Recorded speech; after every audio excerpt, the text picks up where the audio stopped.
Messieurs les directeurs, centre de l'université, messieurs les directeurs, certainement d'instituts, d'universités, d'écoles présents, et chers invités, messieurs le chef de département, chers collègues, chers parents, chers partenaires, chers étudiants, chers collègues enseignants et PATS réunis. Je suis très heureux de présider cet amphithéâtre, de rentrer dans ce lieu symbolique et plein de symboles.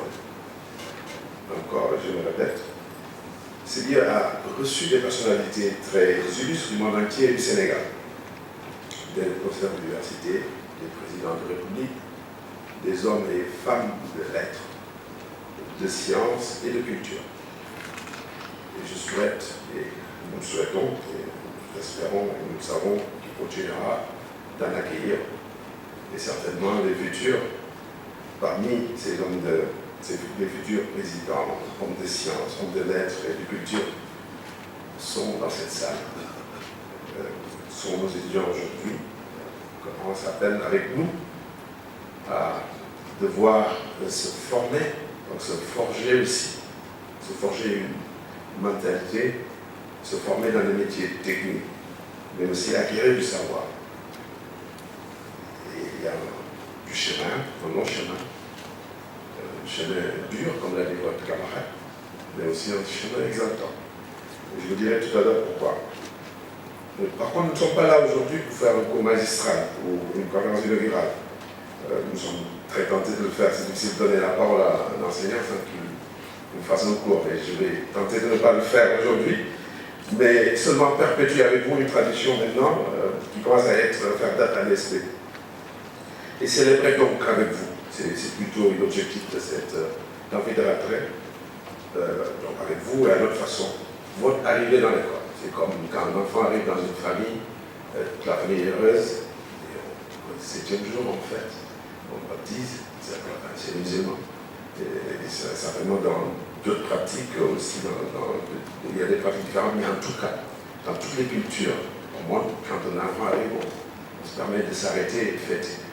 Donc, nous vous célébrons et nous vous fêtons aujourd'hui. C'est ça l'occasion, c'est ça l'objectif.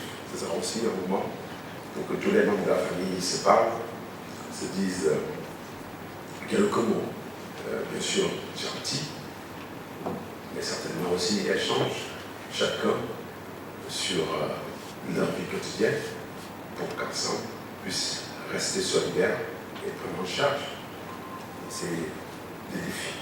Donc, nous allons ensemble prendre en charge les défis qui se posent à notre école, ceux que votre camarade a évoqués, mais ceux que aussi vous connaissez qu'on n'aura pas évoqués ici, parce que ce n'est pas nécessairement la place ni l'objectif. Je souhaite aussi vous présenter votre établissement. Et quelqu'un d'autre le fera tout à l'heure, je crois que c'est le maître de cérémonie maman, votre communauté, qui est une nouvelle famille pour vous, une grande famille. C'est aussi une réunion de famille, je l'ai dit au départ, qui vous permettra de mettre un visage sur chaque membre de votre famille. Vos enseignants, le personnel administratif et de service, et découvrir votre environnement. Vous l'avez fait depuis quelques jours. Nous allons vous présenter encore votre école et votre environnement pour que vous puissiez le regarder de nos yeux, pour que vous puissiez apprécier davantage et dans les moindres détails cet environnement, que vous puissiez vous en approprier et en faire votre environnement. Parce que c'est vous qui pouvez transformer votre environnement pour éviter que votre environnement ne vous transforme et pour éviter que subir les rigueurs de votre environnement. Vous pouvez disposer d'informations, aujourd'hui vous pourrez disposer d'informations sur l'UCAD, vos conditions de vie, votre université, vos procédures d'inscription, les conditions d'admission, bourse, etc., etc. Mais laissez-moi profiter de l'occasion pour remercier tous ceux qui ont contribué à l'organisation de ces manifestations, le personnel administratif et technique d'abord PSP, les chefs de département, les enseignants, bien entendu sans rang protocolaire, les parents d'élèves. Je tiens à remercier le président des parents d'élèves, M. Silla, pour les mots qu'il a qui est en notre endroit, dans le droit de l'école, et surtout l'engagement qu'il a manifesté à continuer à nous accompagner. Féliciter et remercier la DISI, le DIAO, la direction des bourses, le département. J'espère que je n'ai oublié aucun service. Donc vous m'excuserez si je le fais. Les départements, services de l'ensemble du personnel de l'esprit. À la fin de la cérémonie, nous aurons déjà fini d'apprendre à être familiers avec vos visages aussi et de faire connaissance avec vous toutes et tous, nos plus jeunes étudiants. Vous qui, pendant 2 à 5 ans, allez être la raison de notre engagement au sein de l'école. Vous êtes la raison de notre engagement au sein de l'école. Mais que savez-vous de l'ESP? Chacun vous présentera l'ESP de sa façon, votre camarade l'a fait, les cérémonies le fera tout à l'heure. Mais je veux quand même, en tant qu'autorité morale de cette école, parlant au nom de tout le personnel enseignant et administratif, et c'est certainement aussi de l'UQAC, vous dire que l'ESP est un établissement public. Public entré dans une phase importante de son existence, parce que l'ESP a été 50 ans en 2014. Et elle est l'héritière de l'établissement illustre, que beaucoup ont connu, que vos oncles, vos parents, vos grands-frères certainement ont connu. Donc, je parlais de l'ELSUP, de l'IUT, de l'Institut Polytechnique. Certainement, il y a un peu moins de personnes qui l'ont connu, mais c'est dans notre histoire. Et on a fêté 50 ans l'année dernière. 50 ans, c'est un bel âge de maturité. Donc, il faut se poser des questions sur son futur. Donc, cet établissement public à vocation interafricaine a les missions suivantes, j'en cite quelques-uns. Donc, de former des techniciens supérieurs, des ingénieurs d'exécution, des ingénieurs de conception, des managers, mais en gros des élites nationales et africaines, pour servir notre développement. Deuxièmement, dispenser un enseignement supérieur de qualité et mener des activités de recherche. Troisièmement, organiser des enseignements et des activités de recherche visant au perfectionnement permanent à l'adaptation et à la participation à l'évolution scientifique et technologique, afin de produire des ressources humaines qualifiées et préparées aux métiers d'avenir et aux nouveaux métiers. Quatrièmement, procéder à des expertises dans le cadre de la formation à l'intention des entreprises publiques et privées. Et vous êtes, vous les étudiants, dans 6 départements. Génie civil, chimique, biologie appliquée, électrique, mécanique, informatique, gestion. Il existe également dans votre environnement, et peut-être que certains d'entre vous feront connaissance avec les 11 laboratoires de l'école supérieure polytechnique qui sont des laboratoires de recherche. Et un laboratoire d'expertise qui est le laboratoire d'analyse et d'essai. Et ces 11 laboratoires sont regroupés en pôles maintenant de recherche. Dans l'énergie, chimie, biologie, agroalimentaire, climat, environnement, et gestion. Donc vous voyez bien que vous êtes presque dans un endroit où vous pouvez vous faire en tant que cap, vous faire en tant qu'expert de demain, vous faire en tant que futur leader de ce pays et d'Afrique, et personne qui, dans ce cadre-là, et bien sûr par notre organisation et notre interaction avec l'avenir, pourrait faire face aux défis futurs du Sénégal et du monde en général. Donc nous avons aussi des services administratifs et techniques qui ont la charge de faire fonctionner l'école tous les jours. L'ensemble du personnel enseignant et des packs s'investissent totalement et s'investiront totalement pour votre formation et vont vous préparer à la maîtrise de la technologie, des outils de management, de gestion financière moderne et aux métiers du futur. Donc, chers étudiants, si vous êtes là, c'est que vous êtes jeunes et talentueux, c'est sûr. Mais pour arriver au bout du tunnel, il faudra plus que du temps. Et je verrai que votre camarade l'a dit tout à l'heure, il faudra de l'abnégation, du sérieux, mais aussi une assiduité totale, dans le sens strict du respect de votre école et de ses règles, de son règlement. Une prise en charge de votre environnement.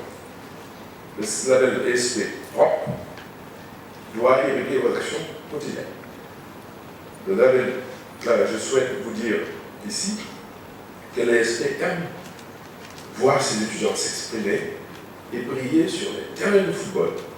Les terrains de sport, de façon générale, c'est pas parce que j'aime bien le foot que je vais vous influencer, les terrains de sport, et vous encourage à vous ouvrir aussi à l'art et à la culture. nous cherchons toujours à associer science, technologie, citoyenneté et conscience. C'est pour ne pas paraphraser ce que vous tous connaissez, science consciente et science sans conscience, n'est que l'une de là.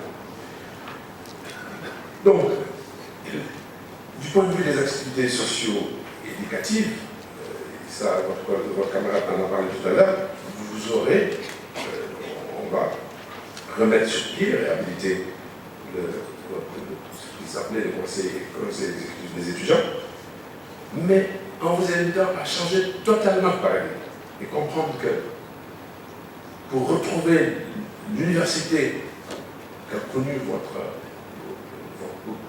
parents, nous l'avons connu certainement en partie, pour retrouver donc l'ESP et pour construire l'ESP qui pourra faire face avec vous aux défis du futur, nous avons besoin que vos structures qui vont prendre en charge l'animation socio-culturelle au sein des étudiants puissent changer totalement de façon de faire et totalement pareil.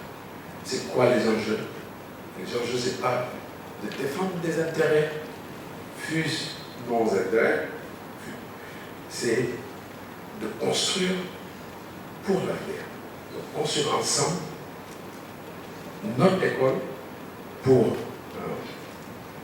comment dirais-je, des conditions de travail, des conditions d'existence, d'un environnement propice, mais également pour pouvoir seulement être dans les conditions de recevoir savoir, recevoir des connaissances qui nous permettront de devenir les leaders que nous souhaitons que vous soyez demain. Et ça, le monde d'aujourd'hui est concurrentiel et on ne peut plus perdre de temps. Ça n'existe plus nulle part des structures qui peuvent avoir le luxe de perdre du temps. Et on ne peut plus perdre du temps. On ne peut plus perdre du temps et nous ne pouvons plus aussi perdre du temps à discuter des choses qui sont certainement déjà réglées par le passé. Nous ferons face à certainement des difficultés, on aura des challenges comment dirais-je, des challenges qui vont se passer devant nous, mais pour arriver à relever le défi, nous avons besoin que toute la famille se réunisse autour de ce qui est le cœur de métier de notre école. C'est-à-dire former, produire de la connaissance. Et aujourd'hui, notre défi qui s'offre à nous, c'est également faire des entrepreneurs, faire des chefs d'entreprise. Et ça, nous ne pourrons pas le faire si nous ne sommes pas dans un environnement apaisé, dans un environnement où, à la limite, les objectifs et les ambitions sont totalement partagés. C'est le mot que je voulais dire en direction du comité exécutif des étudiants. Pour revenir à mon propos, donc, la formation que vous allez recevoir est très rigoureuse et contraignante, mais en retour, elle vous conférera de réelles et larges compétences, sans nul doute, une ouverture d'esprit, vous préparant au monde productif, en parfaite adéquation avec les besoins réels du marché. Nous sommes aussi engagés dans une réelle dynamique de produire des entrepreneurs. Je l'ai déjà dit tout à l'heure. C'est dans ce cadre-là que je voudrais aussi dire quelques mots pour les parents, pour les rassurer que nous sommes conscients en tant que, en tout cas, formateurs, en tant qu'aussi parents, grands frères, oncles, nous sommes conscients de la tâche qui nous est assignée aujourd'hui et des enjeux qui se posent aujourd'hui à l'Afrique, à l'université africaine, mais aussi à une école d'ingénieurs comme celle de l'ESP. Nous en avons tellement peu que nous ne pouvons pas nous permettre de ne pas nous en occuper. Cette école, nous ne l'avons pas héritée, nous l'avons empruntée à nos petits-enfants. Il faut paraphraser encore certains. Et nous devons tout faire pour la remettre demain à ses propriétaires en très bonne forme. Je vous laisse découvrir par vous-même, chers étudiants et étudiants, les valeurs qui fondent ESP et son identité. Donc je ne vais pas vous les présenter. Je le ferai lorsque vous allez recevoir vos diplômes dans quelques années. Moi, quand je dis je, c'est nous corps enseignants, vos professeurs, mais aussi le personnel administratif. J'ai dit non, mais il est important qu'on partage ensemble ces moments donc, de bonheur, puisque, encore une fois de plus, nous célébrons votre arrivée dans l'école. Retenez cela. Nous en avons profité pour vous parler de votre école, certains vont encore vous en parler, d'autres vont aller dans des choses plus concrètes que ce que je viens de dire pour vous dire les conditions réelles de vie, les activités socio-éducatives, les conditions de vie dans le campus, les questions des bourses, voilà, les choses de la vie de tous les jours qui sont difficiles. C'est comme ça, parce que la vie est difficile. Quelqu'un disait tout à l'heure, je ne sais pas qui d'ailleurs, si c'est le parent ou c'est l'étudiant, que c'est difficile qui est le chemin. Je l'admets tout à fait. Donc le difficile étant le chemin, nous allons quand même tout de même prendre le courage à demain et prendre le chemin. Mais vous avez de la chance parce que vous n'allez pas prendre le chemin tout seul. Vous allez prendre le chemin en étant accompagné et nous espérons bien accompagné. En tout cas, nous ferons tout pour que vous soyez bien accompagnés. Donc, profitez sainement de votre environnement qui est unique, condition tout de même particulière et privilégiée dans le monde d'aujourd'hui, dans le Sénégal d'aujourd'hui. Amusez-vous, tout de même, ça fait partie, vous ne pouvez pas être sérieux tous les jours, amusez-vous bien, mais travaillez bien. Merci pour votre attention.